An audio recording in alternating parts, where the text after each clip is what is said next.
আরে বাবা জানলো কি থাকবে না রমজান মাসে কি ব্যবসা করতে আইছি? সারা বছর ব্যবসা করছি, রমজান মাস হইলে দিয়ে ইবাদতের মাস। ইনি হলেন মুদি ব্যবসায়ী ইউনুস আলী। আরে মেয়ে কথা কম লাগে উঠান, সারা বছর যে ব্যবসা করছি, এটা রমজান মাস, এটা হলো ইবাদতের মাস, কোনো ব্যবসা নাই। আমরা যতটুকু লাগবে পাচ্ছি হচ্ছে উঠান উঠান। ইনি বাজারের তরকারি ব্যবসায়ী আয়নাল গাজী। আমার সারা বছর ব্যবসা করেছি, এই রোজা রমজান মাসে একটা মাস কোনো ব্যবসা নেই। নাও তুমি মাছ নাও। বিশিষ্ট মাছ ব্যবসায়ী হলো বারা। আরে রমজান মাসে ব্যবসা করার মাস নাই, আমি কমাই রাখবো না। নাও। ব্রয়লার মুরগি ব্যবসায়ী মির্জাফর। শোনো বাবা, রোজাতে মিথ্যে কথা বলবো না। এক কথার ফল ব্যবসায়ী আক্কাস আলী।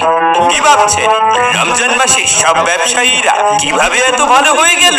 তাহলে চলুন দেখে আসি।